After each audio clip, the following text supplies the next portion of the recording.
So Happy New Year, everybody. I hope you had a great break, have had a great New Year and a great start back. I know most schools have probably started back. I'm familiar, Edmond started today. I know that. But I know others started really, really quickly right after the New Year. So I hope everything's starting off well for you for this second semester. So that brings us to the next slide, which, can you believe it? We're already talking about Summer Feeding 2023. The trainings for Summer Feeding 2023 will be starting very soon. Be on the lookout for information to register. This will go out through CARS and the Summer Feeding website or site. So we'll send it out through CARS and through our information out of the Summer Feeding. Last Thursday, I found them Friday morning, but anyway, it doesn't really matter. The summer rates were issued by USDA for Summer 23. And they are on the slide as shows. If you're a rural or self-prep, there's a column for you. And if you are all other types of sites, there is a column for you. There was a increase. As we see most years, we wondered what it would be since they had gone up so much last year. But they are there. So there's your summer feeding rates. Those will not be the SSO rates. The SSO rates will be what the lunch rates are currently, if you choose to stay on SSO, but these are summer feeding rates. Okay, next slide. A reminder again about your claims and upcoming reports. We're still have a few low-income reports that are out that we still need to get back. So I think those schools are being contacted individually so that we can get that, because the other departments in the agency that use those numbers as well are needing them. So we've got to get the process moving along. But as a reminder, once you submitted your October claim, your low-income report unlocked. And once your low-income report's approved by our office, you did then get access to your November claim. After the November claim is submitted, your verification report unlocks. And that's, I think, where some people are right now, still working on verification report. And once your verification report is approved by our office, your December claim will unlock. So just as a reminder, if you go to the next slide, please. Complete the low-income report in CARS and have your superintendent sign it. Do not submit the one from your lunch system. Submit the one from CARS. And I think we are, like I said, we are really close to having all those. We do have some stragglers that we are working towards getting. And then the next bullet says get your low-income report in ASAP. The verification report would be the next one that you will be working on or have worked on to move forward. The verification summary report must be completed in CARS once your November claim is submitted. This report is based on the verification process for this school year. So that process of verifying free and reduced lunch applications is what it is based on. What that was supposed to be completed by November 15th. Once your verification report is approved by our office, you will then have access to your December claim. Please get these reports submitted as soon as possible, the verification report, as soon as possible. The equipment grant, Rhonda, it was awarded. We awarded it early December, like the 2nd, I think.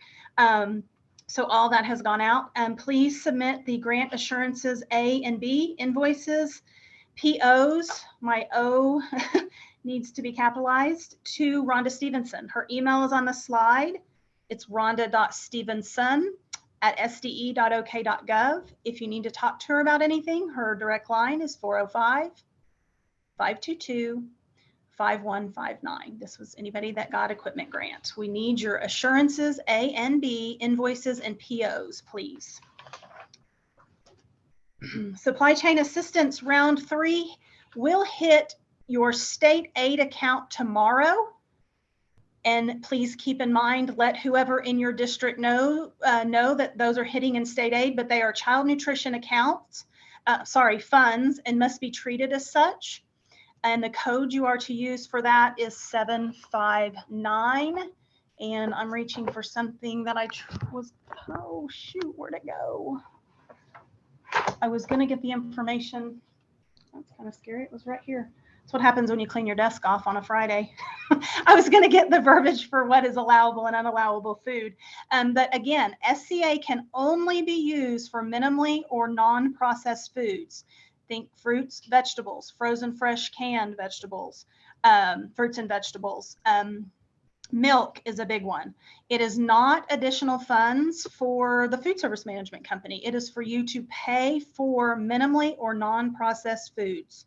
If you have questions about that, please feel free to reach out to us or your child nutrition regional program specialist. But that will hit tomorrow, and we will send an email out about that as a reminder, probably tomorrow. Okay. Procurement reviews are still ongoing. Again, just as a reminder, we do contract those out with a local CPA firm. It's DWG Incorporated. Actually, I think it's DWG CPA Incorporated, but you would have received an email from DWG CPA at dwgcpa.com. Be sure and check your junk or spam for that. A lot of people found it in there. They are emailing the documentations or they're emailing you the information they need you to submit back to them to be able to do that procurement review off-site. They are uploaded, the documents, since they are secure. Some information you all wouldn't want, to get out to the public. They do have a secure website that you upload those into. There was a Zoom call several months ago about how to complete the procurement tool, and it can be found in other documents under school calls in CARS. Yes, as long as it's 100% juice. And remember, let me go back to that SCA. I forgot to add this. It's on Buy American food as well. So keep that in mind. So your canned pineapple, if it's not from America, that would be a problem. Just FYI, it is Buy America is required to be followed for supply chain funds. I made a note on my slide and forgot to tell you. Okay, so I think we're to PEBT, Kendra. Thank you. So corrections for the school year 2021 continue to be made until January 31st is while that window is open. Tons of schools have already done it. We do have a few that are continuing to work on it a little bit, but I know they're probably starting to wrap it up. An Excel spreadsheet was sent to the superintendent and the CN contact from CARS probably almost 2 months ago. That would have been an email from Shannon Nakvinda. And it's a new name for most of you, but she was hired to do the PEBT process in office. And it's Nakvinda. So that probably may have gone to the spam or junk. If you can't find it in there, we can reissue those a spreadsheet to you. And we will probably have one short list for some districts because there was a late pull of that parent review form spreadsheet.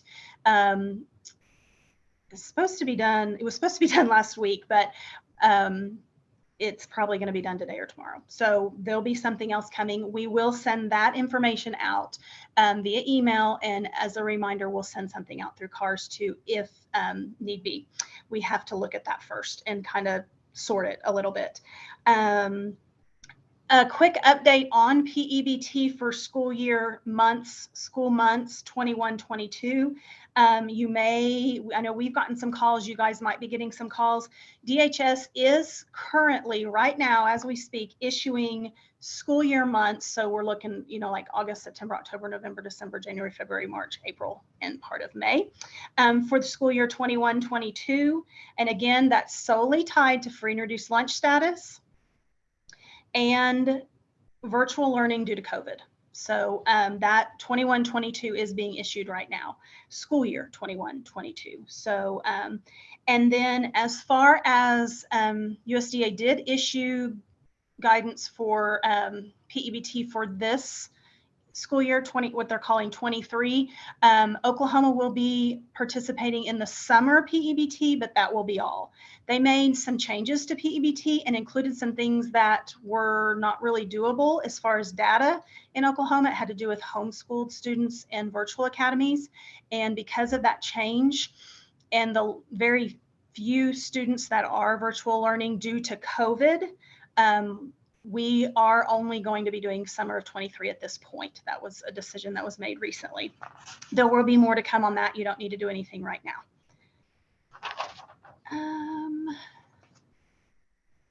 Yes, somebody asked, yes, Shannon is, I'm going to go back to the chat. I don't want to go back and forth. I always do that and say I'm not going to. Again, as a reminder, production records are still required to be maintained daily. We're still seeing that that's not being done at schools. So please know that that has to be done. Even if you're a food service management company, school district that contracts with a management company, records still have to be maintained daily. Nothing changes that because you're with a management company. So be sure you are the driver of that contract. You are in charge of that contract with that management company. You need to ensure that they are maintaining records daily. Please, you have to manage that contract. And keep in mind, those management companies do have to be reviewed by you. There's about a 5 to 6 page food service management company checklist that has to be done annually by someone in the district to review the management company. That can also be found in CARS and other documents under food service management heading. And if you have questions, you can reach out to us, or you can reach out to your child nutrition program specialist in the field. You also need remember there's not a meal pattern waiver for this school year. I know there's probably still some shortages with foods and some outing. I'm hoping it's getting better. I ask periodically when I talk to people, and it does sound like it's better, but it's definitely still there at times, is what I'm hearing. So if you guys are experiencing anything else, if you might put that in the chat and let us know, because I do get asked by USDA periodically how that's going. So I'm just kind of curious if you're really still having major issues with getting food or being outed all the time with things you order. I would like to know that. If it's pretty steady and doable, and I don't want to say it's gotten better if it hasn't gotten better, but probably has gotten better than maybe it was a year ago at this time. So remember, temperatures on the line must be taken and recorded in the production records, and refrigerator and freezer temperatures need to be taken, especially commodities, but also your purchased food. Okay, so this is a little bit of new information. Several months ago, USDA, well, actually it was even a year ago, they issued a pilot for us to apply for direct cert to directly certified children on Medicaid. And due to everything that was going on for a year ago, for it to have happened for this school year, it wasn't really feasible for our office or our agency. But I did apply for it back in September, and I found out on December 23rd that we did get this pilot. So yes, we are excited too, Shauna. There is a lot more to come on this, but I did want you to know that we did get it. It will be effective July 1st of 23. So it's effective for school year 23-24. Again, there'll be more to come as we continue to work through the process in this agency. Under Direct Cert Medicaid, I do want you to know they won't all be free. There will be free and reduced directly certified students. So that is different than Direct Cert for SNAP. I can also tell you that I know if they're already directly certified for SNAP, that trumps Direct Cert for Medicaid. But we did get it. It's going to work very similar to Direct Cert currently with SNAP through the WAVE, but there'll be maybe some slight differences, but we're, again, working through a lot. It's going to be a very heavy lift to get it going, but our goal is we did it. We wanted it. We knew it would help kids, number one, and you all potentially number two for Direct Cert numbers. And so we did it. So bear with us, but we're going to get this done. And we may end up needing a few people to help test things. So keep that in mind if you want to be a tester.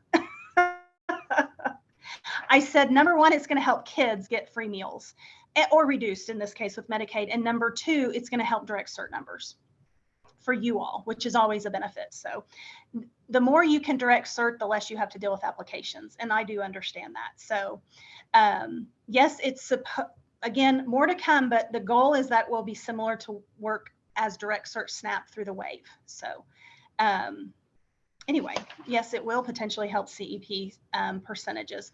Again, I haven't had any calls on this or anything to be able to ask specific questions to USDA. So I believe I've got one. My first one is this Thursday with like a national call of those that were approved. And then we will have individual state calls. So again, bear with us. It's exciting news. We're excited, and we will bear with us. We're going to get more information. I can't say that enough, clearly. I keep saying it. Okay. So the next thing is claim submissions. I talked about this for several months now. A lot of you are still forgetting to fully submit your claim to us. Remember, to fully submit your monthly claims, you have to go into that view claim summary once you certify your site claims. If you don't do that, we don't get your claim. And then it's late, and then we have problems, and that's where I'm going with this. View claim summary is where you actually submit all the site claims once all site claims or claim, if you're not multi-sited, are certified. You have to do that next step. If you don't go to the view claim summary and submit your certified site claims, they are not submitted for payment, possibly resulting in a late claim. So that being said, we've had a lot of those lately, and some of you probably on this call have been the recipient of being told you probably won't get a second one-time exception, because only like this next slide I'm going to go ahead and go over before I get ahead of myself.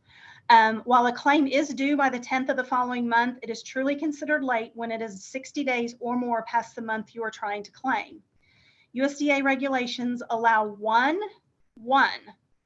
claim to be late in a 36-month period and be paid, that is. More than one late claim in a 36-month period is not allowed, and I'm going to read to you the regulations. Federal regulations state that our office may grant a one-time exception to this rule. However, once an SFA uses its one-time exception, that institution may not be reimbursed for any future claims submitted past the 60-day deadline for a period of 36 months from the last day of the month covered by the claim. Only those which demonstrate to the state agency satisfaction that non-compliances was due to circumstances beyond the control of the SFA or institution. Such situations could include, but aren't limited to, a natural disaster, fire, flood, vandalism of records, and serious illness or injury to the person responsible for submitting the report. So please keep that in mind. I would also stress that you might consider training a backup person for this and have a checks and balances so that other people realize, oh wait, we didn't, like your finance person, your encumbrance clerk, we didn't get money in November from child nutrition. Are you sure that claim got submitted?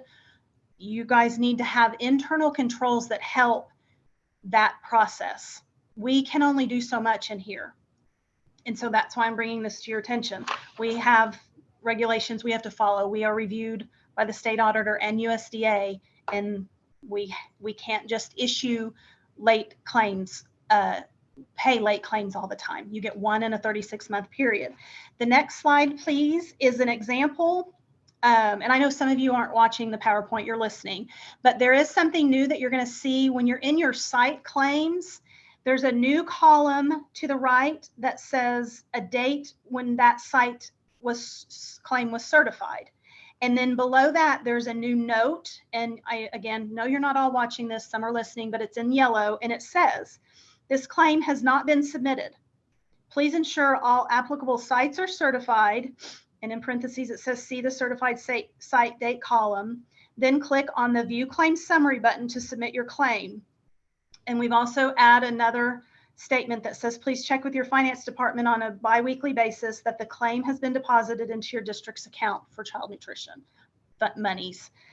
So just FYI, we have added that, but we have also sent out many emails. We have sent out a video step-by-step and instructions on making sure you do the view claim summary.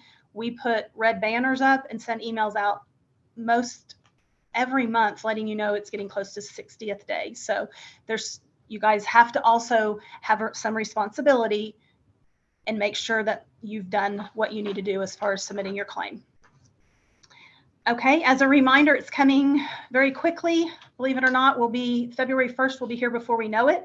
If you are multi-sited, you have more than one eating site, you have to do your multi-sited reviews, breakfast and lunch. You've got to do all the lunch sites, and you've got to do half the number of breakfasts, and you've got to vary that from year to year. You can't go to the same sites for breakfast every year. So just keeping that in mind. The actual form to do that is in the child nutrition manual, and lunch, excuse me, is on C56 and 2 through 59, and breakfast is on pages C60 through 63. These are also in other documents in CARS as well. So, but don't forget to do your on-site reviews if you're multi-sited.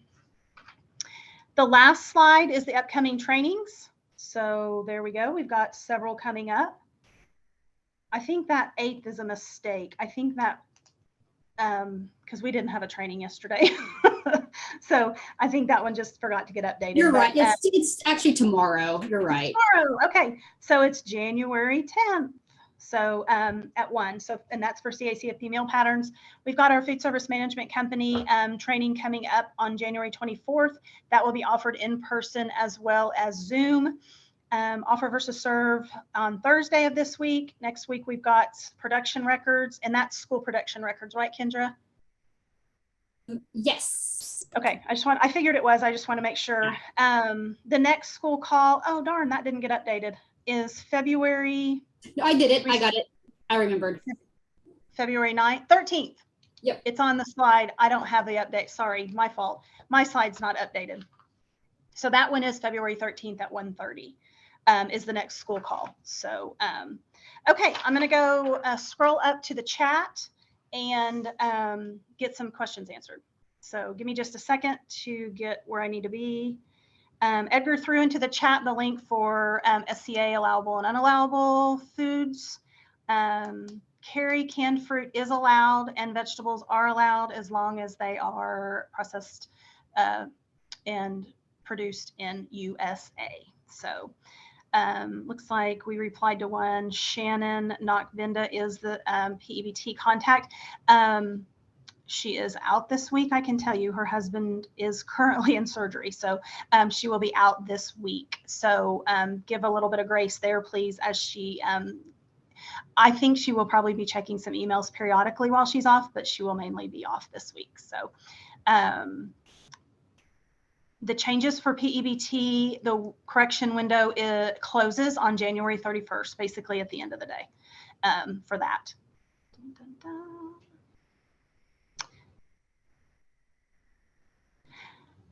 Let's see, we sent an email requesting help with Sankofa Middle School, no reply from your office.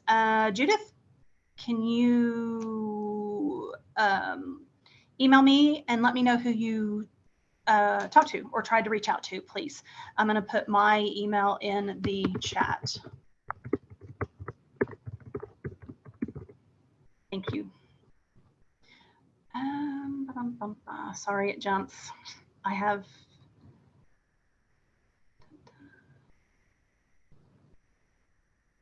some dairy and meats are still being outed. Okay, good to know. Thank you, Carrie.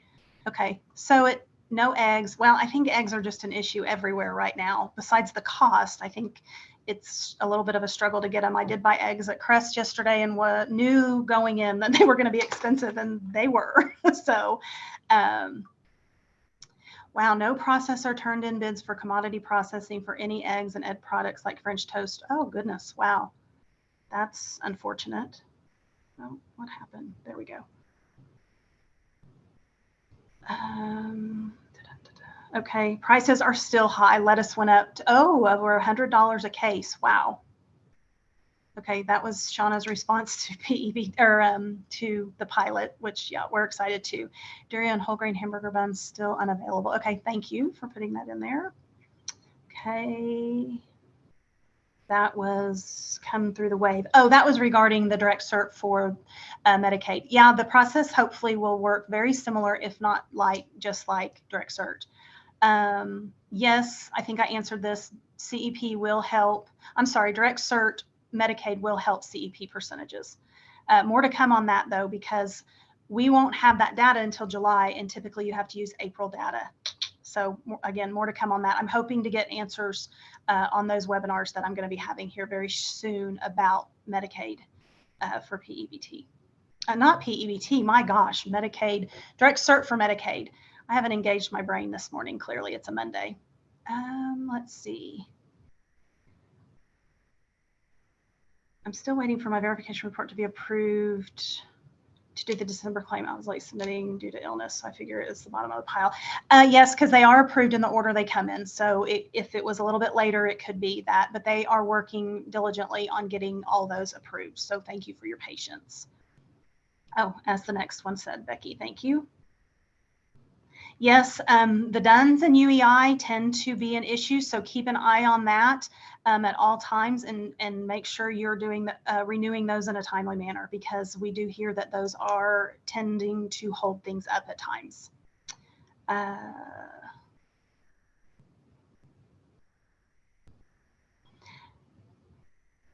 Ruth Ann, as far as your claim for CEP, no, we are allowed to make exceptions for that because it was us. Specifically because we have to have those October numbers. So you should be working, they are working through those processes. Okay, let's see. Okay.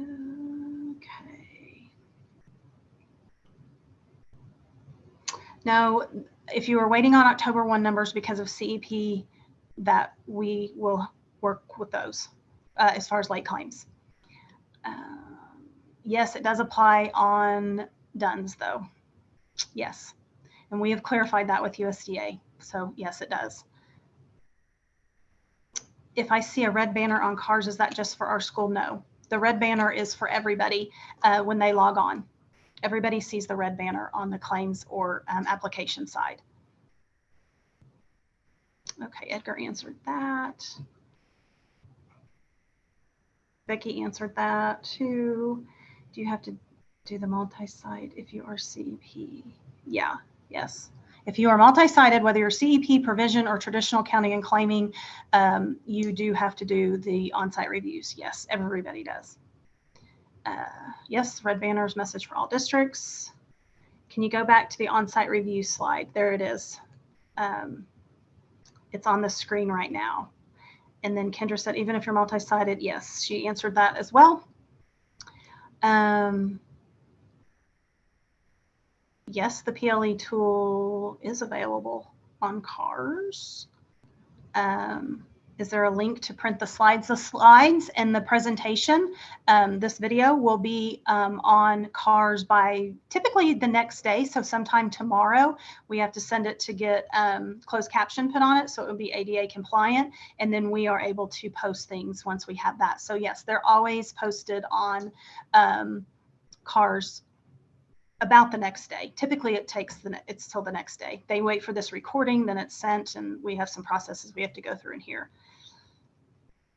Fresh fruit and vegetable claims are due by the 15th of the month versus the 10th like the other claims. They still follow the same time frame of having late claims as NSLP. The late claims are all programs. It covers all programs. 60 days is what you've got. So yes, and the guidelines and the regulations are for that late claims and being over 60 days is the same program wide across all of our programs, summer, childcare, and schools.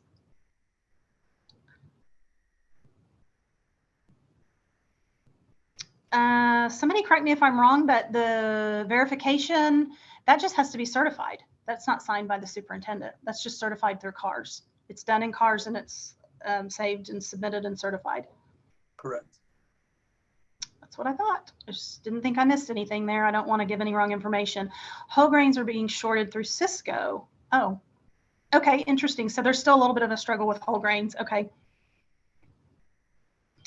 If pineapple is from Indonesia, but packaged in California, can the funds be used to pay? No. Produced and processed in America is what the guidance says for Buy American. So if it's from Indonesia, it was produced in Indonesia, it was processed here, and that's not okay. There it is. We are having trouble getting lettuce, and when we do, oh, it's slimy and has, oh, that's a bummer. That's not good. FFP is separate. Normally do the 15th of the next month. Thank you, Edgar. An authorized rep may certify the verification report.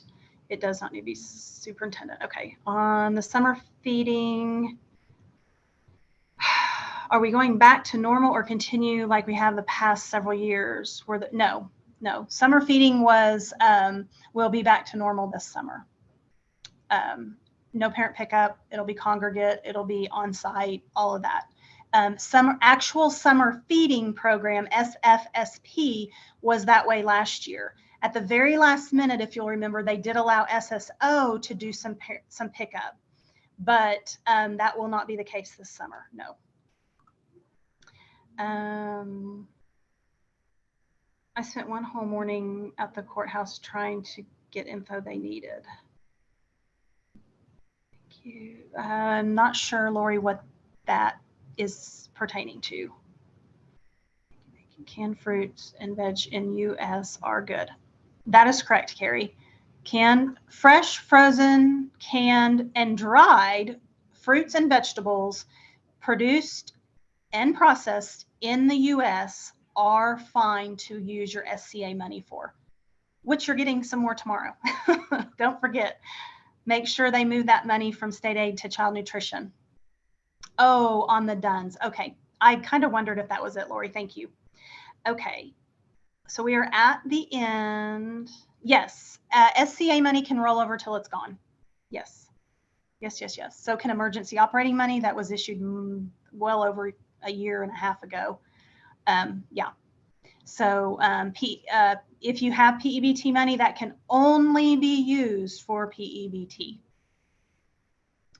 Emergency operating money, if you still have any of that, that can be used for anything allowable in child nutrition, food, labor, equipment. It's just, and USDA considered once you got it, it was spent. If you got a lot of it, you can carry it over, but it is specifically for any allowable child nutrition costs. That's the emergency operating money. SCA is minimally or non-processed foods. Again, think whole foods, your ground beef, things like that, fresh fruit and vegetables, milk, Buy American, keep that in mind. Oh gosh, you're really you're testing me, Carrie. I want to say 760. Let me reach back here to my handy dandy book though.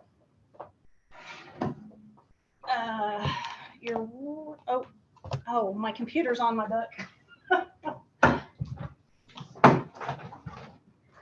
I got something flagged right here. I can look pretty quick, but I got to put my cheaters on.